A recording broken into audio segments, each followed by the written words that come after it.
Halo semuanya, pada video kali ini saya akan melanjutkan pembahasan dari video sebelumnya. Saya akan membahas tentang circular flow atau model diagram interaksi antar pelaku ekonomi.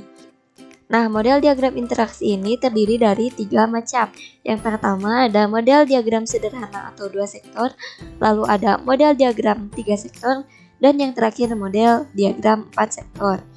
Oke, selanjutnya untuk model diagram sederhana 2 sektor ini hanya terdiri dari 2 pelaku ekonomi, yang mana ada rumah tangga produksi dan rumah tangga konsumsi.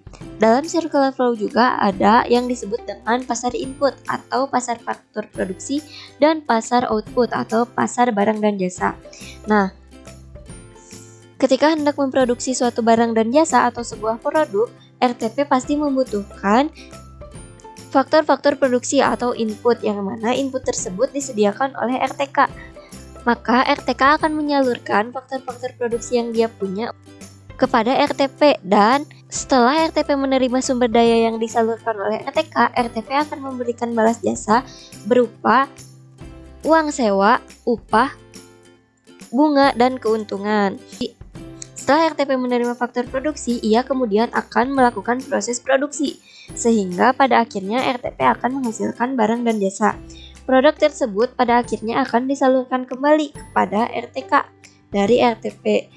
Nah, produk berupa barang dan jasa tersebut setelah disalurkan kepada RTK akan menghasilkan timbal balik berupa uang atau pembayaran dari RTK. Jadi untuk RTP dan RTK ini saling berhubungan antara distribusi faktor produksi dan distribusi barang dan jasa. Selanjutnya, ada model diagram 3 sektor. Nah, dalam model diagram 3 sektor ini ada pertambahan pihak yang terlibat, yaitu pemerintah. Nah, pemerintah di sini bergerak atau berperan sebagai fasilitator pada RTP dan RTK. Nah, setelah RTK dan RTP difasilitasi oleh pemerintah, pemerintah akan mendapatkan timbal balik berupa pajak dari RTK dan RTP. Selanjutnya ada model diagram 4 sektor. Nah, pada model diagram 4 sektor ini ada pihak yang terlibat, yaitu masyarakat luar negeri, selain dari 3 pihak yang telah terlibat tadi. Nah, masyarakat luar negeri ini dapat berperan sebagai eksportir atau importir dalam kegiatan perekonomiannya. Nah, selain itu juga masyarakat luar negeri dapat berperan sebagai investor atau pihak yang dapat membantu kegiatan perekonomian di suatu negara. Nah, semuanya demikian penjelasan singkat mengenai circular flow. Semoga kalian dapat memahami bagaimana keempat pelaku ekonomi tersebut dapat berinteraksi dalam circular flow yang telah dijelaskan ini.